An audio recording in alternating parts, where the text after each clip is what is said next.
The 28th meeting of the Caribbean Network Operators Group opened a two-day meeting at the St. Kitts Marriott Resort where regional network administrators, technology practitioners, and networking engineering students discussed a wide range of issues relating to digital transformation in the Caribbean and matters of cybersecurity, artificial intelligence, and internet connectivity. Congress Maynard, the Minister of Communications and Technology, delivered the featured address under the meeting's theme, Achieving Digital Independence, and in the context of St. Kitts and Nevis' 40th anniversary of independence, as well as the soon-to-be-launched St. Kitts and Nevis Internet Exchange Point. Minister Maynard said digital independence for St. Kitts and Nevis and the Caribbean is about a maturing region. Our journey to maturity. Today, I want to share with you a vision, an ambitious vision that transcends borders and empowers us to shape a digital future that serves not just our federation, but the entire Caribbean. Our journey towards digital independence is not just a technological endeavor. It is an evolution of our national identity, a transformation of our economy, and a reaffirmation of our sovereignty. It is a journey to maturity, a journey that draws lessons and inspiration from our history and propels us into an era where we take responsibility for our digital destiny. As we celebrate our digital transformation, there are critical components that are essential for success, focusing on one, our people, digital skills development, change management, and engender a culture of innovation and responsiveness. Our processes and procedures, our need to be agile, smart, and effective in responding to the needs of our citizens. 3, our digital technologies implemented which are value for money and fit for purpose, robust and secure. According to Maynard, achieving digital independence would facilitate economic resilience, digital inclusion, cultural preservation, sovereignty and data ownership, and digital literacy and education. Glenn Bart reporting for SK Newsline. Development economist Peter Adrians believes it is too late for St. Kitts and Nevis to return standard prices for its citizenship by investment product after years of dropping the prices to meet market demands. Speaking on Freedom FM's Issues radio program on Tuesday, Mr. Adrians said looking to raise the prices of the CBI is difficult considering the market is now turbulent.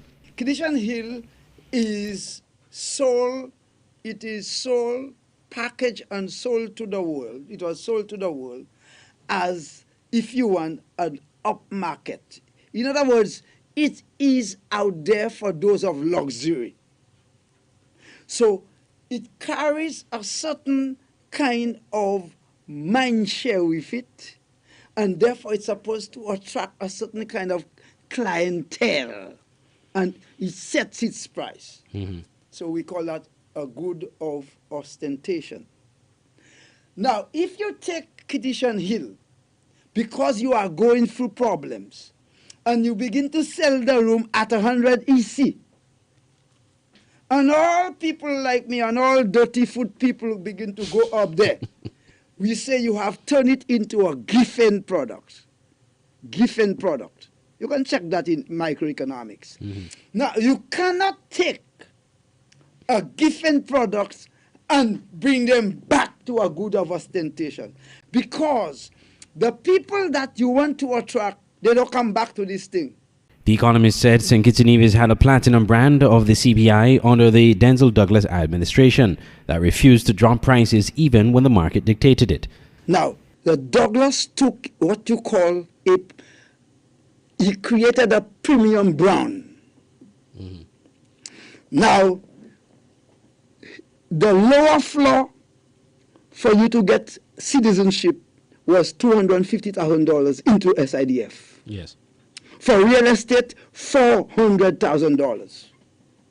In spite of the competition, and that is why I like this model, mm-hmm. He never lowered it because he wasn't selling bread.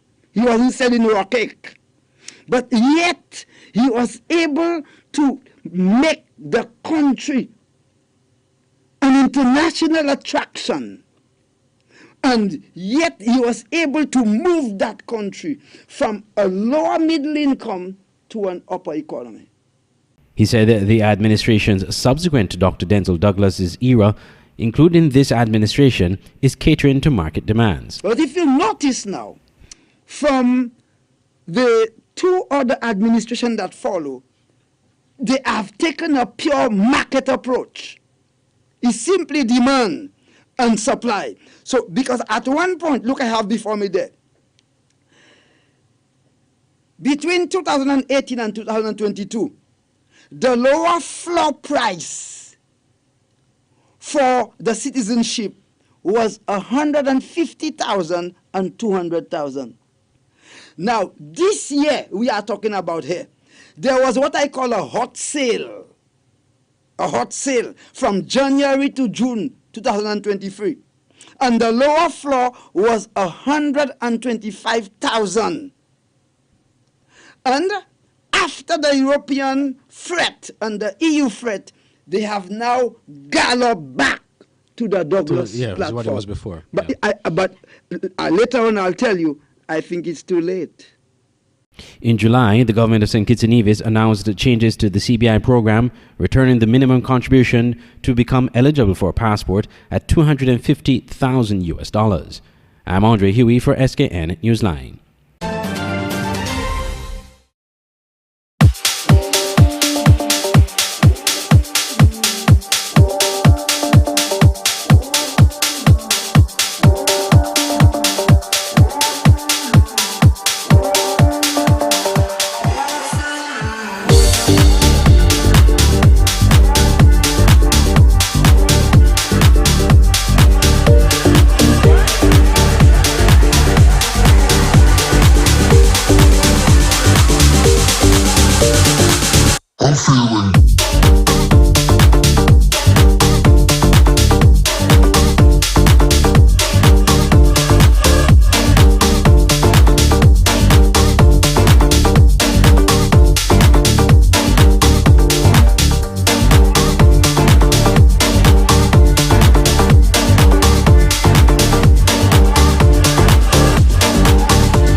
St. Kitts and Nevis shoppers, now you can order from China and have your items delivered to you here in St. Kitts and Nevis.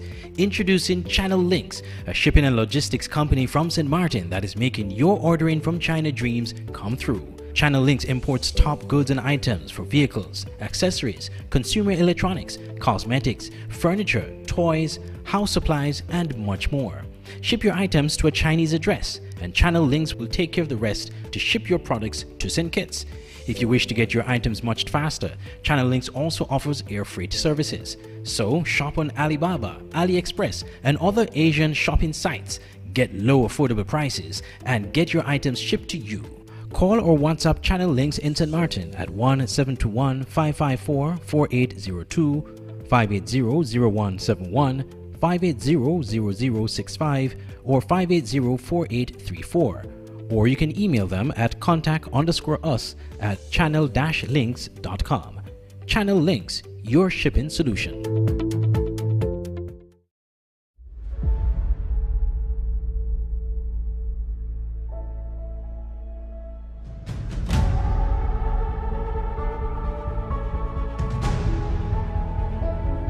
It's beautiful. He took one look at you and the angels started singing. Another wonderful day. What would you say about staying here for a few months or like a year, just so that we can be together again and just live and love and laugh and have fun and breathe?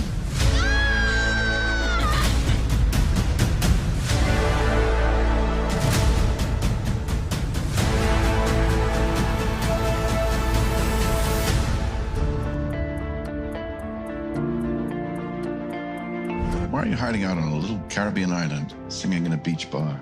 When I came here, I was at peace, and I never left. This is the beating heart of Nevis.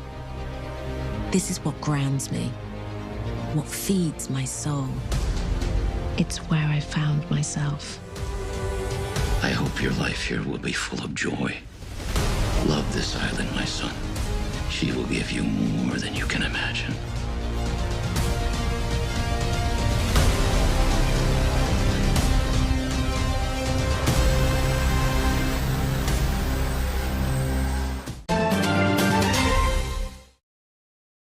The Road to Independence for St. Kitts and Nevis, as presented by the Right Excellent Right Honorable Sir Kennedy Simmons, provided significant insight into the political and social challenges that shaped the pathway towards the 1983 independence of St. Kitts and Nevis. A pre-40th anniversary independence event organized by the People's Action Movement, it was promoted as a conversation with our first Prime Minister, held 11th September and attended by members of the St. Kitts and Nevis Diplomatic Corps. The first Prime Minister, who is also a designated national hero, not only laid out the historical journey to independence, but highlighted several achievements of his administration in the early years of the Federation of St. Kitts and Nevis, and spoke of the need for action on existing challenges. It is safe to say that our 40 years of independence has been successful when measured by a variety of criteria, including economic, cultural, educational, and the field of sports, with such icons as Kim Collins, Elkomeda Willett, Keith Atherton, Derek Parry, Atiba Harris. There are so many others too numerous to mention in a variety of fields of endeavor. But we cannot sit on our laurels because the challenges that lie ahead are even greater than those we have overcome. And some of those that we have overcome are close to recurring. Our CBI is under attack, and we need to mount a major diplomatic offensive to preserve it in a form that is beneficial to us. Diplomacy is the vehicle used in international circles to invite, cultivate, and strengthen relationships in order to promote a country's self-interest. Before independence, our colonial masters retained for themselves control of our external relations in their self-interest. His presentation was viewed by local, regional, and international audiences. Glenn Bart reporting for SK Newsline. The St. Kitts and Nevis National Carnival Committee is promising the return of carnival events set to be bigger and better with bigger prize monies. In a press release from the National Carnival Committee, it said there is a surge in contestant registration and substantial increases in prize monies. The stage is set for a thrilling and unforgettable celebration of our rich cultural heritage, the release added. The Carnival Committee detailed the new improvements for Sugar Mass 51, a new format for Soca Monarch, Power Soca Monarch Cooler Edition, and some 45 registered artists for this competition. There have been some name changes as well to some events. The National Carnival Queen Pageant is now the Miss St. Kitts and Nevis Queen Pageant, and the Talented Teen Pageant is now the Miss Teen St. Kitts and Nevis Pageant. There have been increased participation in the pageants. The committee is also reporting that 17 junior calypsonians have registered to showcase their lyrical prowess. 57 senior calypsonians have joined this year's Proud Sounds and Legends tents, promising a spectacular showdown. 8 steel bands will compete for the coveted Panorama title. 14 Juve troops, including 4 new additions, will bring the spirit of revelry to the streets. 9 Grand Parade troops, including 3 new troops, and a total of 22 private events. The committee noted to recognize and reward the exceptional talents of the participants, they have announced substantial prize money increases for selected competitions. These include the Power Soca Monarch, $20,000 EC, Panorama at $20,000 EC, and Talented Teen at $10,000 EC. The release said that these enhancements underline the commitment to supporting artists and performers as they continue to elevate Sugar Mass celebrations. For more information, sponsorship opportunities, or event details, persons are asked to contact the Carnival Secretariat at 466-0058 or email info@skncarnival.com. Andre Huey, SKN Newsline.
St. Kitts Nevis shoppers, now you can order from China and have your items delivered to you here in St. Kitts Nevis. Introducing Channel Links, a shipping and logistics company from St. Martin that is making your ordering from China dreams come true. Channel Links imports top goods and items for vehicles, accessories, consumer electronics, cosmetics, furniture, toys, house supplies, and much more. Ship your items to a Chinese address, and Channel Links will take care of the rest to ship your products to St. Kitts. If you wish to get your items much faster, Channel Links also offers air freight services. So shop on Alibaba, AliExpress, and other Asian shopping sites. Get low affordable prices and get your items shipped to you. Call or WhatsApp Channel Links in St. Martin at 1-721-554-4802, 580-0171, 580-0065, or 580-4834. Or you can email them at contact_us@channel-links.com. Channel Links, your shipping solution.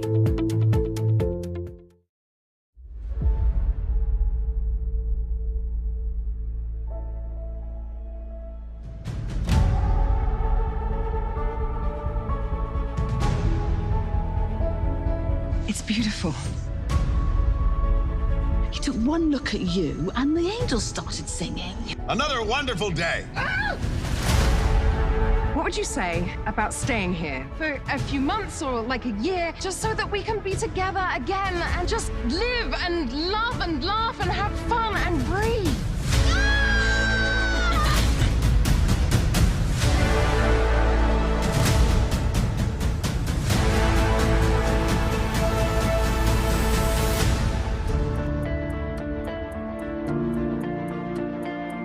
Why are you hiding out on a little Caribbean island, singing in a beach bar? When I came here, I was at peace, and I never left. This is the beating heart of Nevis. This is what grounds me, what feeds my soul. It's where I found myself. I hope your life here will be full of joy. Love this island, my son. She will give you more than you can imagine.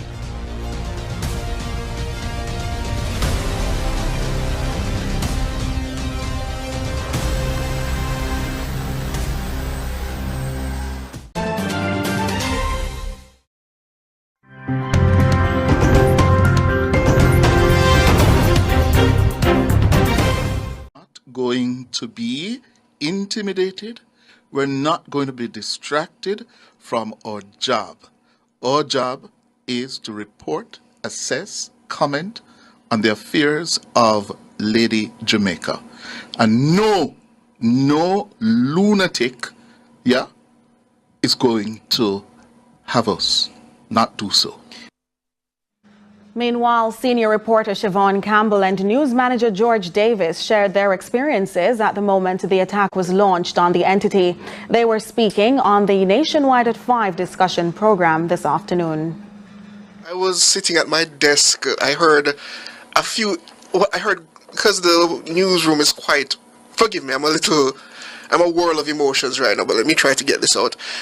The newsroom is quite insulated sound-wise, so I just heard 2 quick cracks. What I heard that really shook me was a knocking on the glass. I believe it was someone knocking, trying to get into the building, and that shook me out of my stupor, and I ran towards the door to see what was exactly taking place when I was informed that someone had actually attacked Nationwide News with a gun. He was talking, but he was pacing, so I said, young man, sit, calm yourself. So he sat there, and I looked at him, I said, yeah, what happened now? He said, they shoot at the building. I said, which building? Our building. Then somebody else came to the door and told me that the gunman had fired at the building. So I said, what? So I went outside. I walked outside calmly, think it was an exaggeration. If there were various people running up and down the office in all states of distress. It is called the Oceans Court, and on Monday, the International Tribunal for the Law of the Sea, or ITLOS, was ground zero in the fight by small, vulnerable states for climate justice. Opening the arguments on behalf of the Commission of Small Island States on Climate Change and International Law, or COSIS, was co-chair Prime Minister Honorable Gaston Brown. Prime Minister Brown calls this the opening chapter in the struggle to change the conduct of the international community by clarifying the obligation of states to protect the marine environment. Over 160 states are signatories to the 1982 United Nations Convention on the Law of the Sea. That is the legal framework that covers the use of the oceans and their resources. COSIS is not suing for damages per se, at least not in this matter, and not yet. It wants the International Tribunal to determine what legal obligations countries have to prevent damage to the oceans from the emission of greenhouse gases. The tribunal is being asked to provide an advisory opinion on the obligation of states to prevent, reduce, and control pollution of the marine environment in relation to effects such as ocean warming, sea level rise, and ocean acidification. Prime Minister Brown told the tribunal on Monday that the advisory proceedings are the first but not the last initiative of COSIS. Small island nations and other vulnerable states have consistently made it clear that they are suffering the worst effects of climate change, though their carbon emissions are minuscule. It is this injustice that Prime Minister Brown laid bare as he addressed the tribunal. He told the tribunal on Monday, quote, "Without rapid and ambitious remedial action, climate change may prevent my children and grandchildren from living on the island of their ancestors, the island that we call home. We cannot remain silent in the face of such injustice," end quote. An advisory opinion from ITLAS is seen as crucial in the effort for climate justice. If the judges determine that greenhouse gas emissions constitute marine pollution, then experts say that could affect future claims for damages in international courts. 35 parties and 3 intergovernmental organizations, including the African Union, are attending the hearing.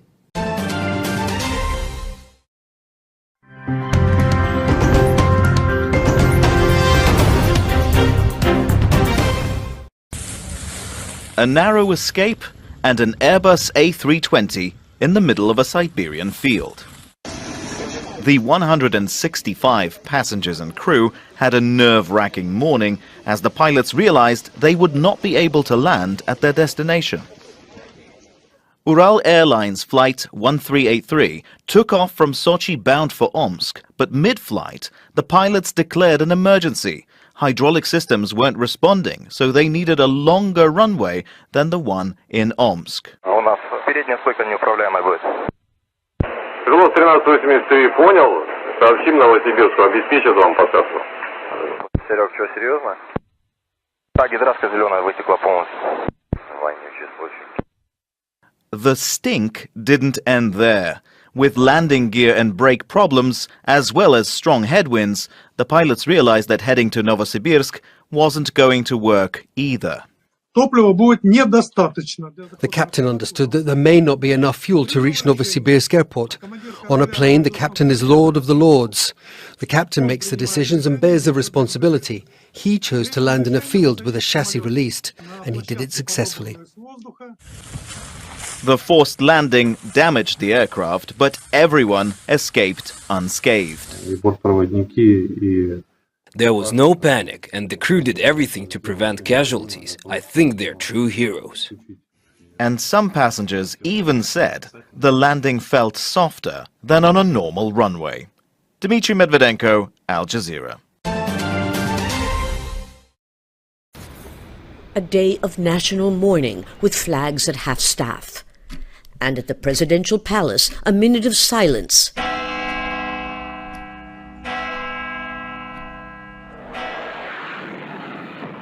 At this exact time and date, 50 years ago, Chile's presidential palace was bombed in a violent military coup that overthrew the country's democratically elected socialist president, Salvador Allende. His daughter, Isabel Allende, today a senator, fought back tears as she recalled that day. I was the last person to come into the palace with my father. I insisted on going with him. Only a handful of those who were arrested by the army after Allende's death survived.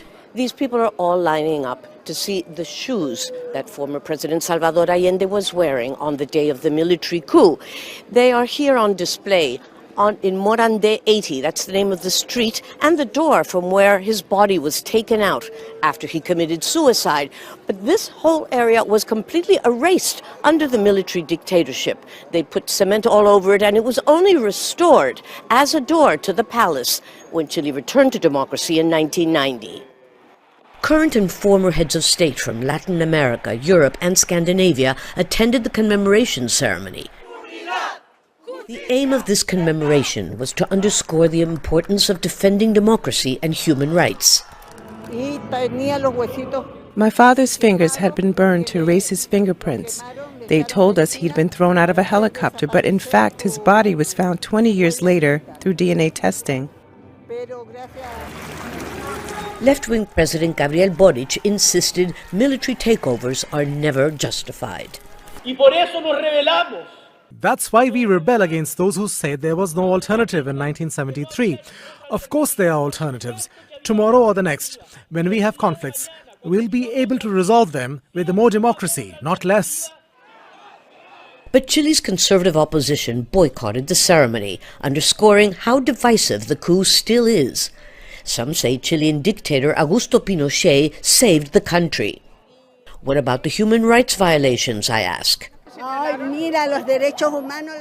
Human rights are an invention of the communists. It's all an urban legend.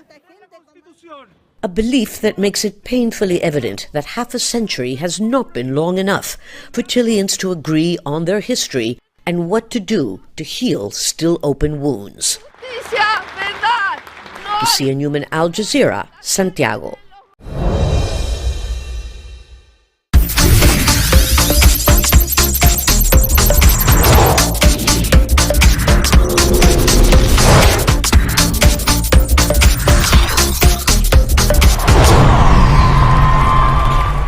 Cricket, the Massey WCPL came to a successful close on Sunday evening, with the Barbados Royals taking the trophy with an 8-wicket win over the Guyana Amazon Warriors.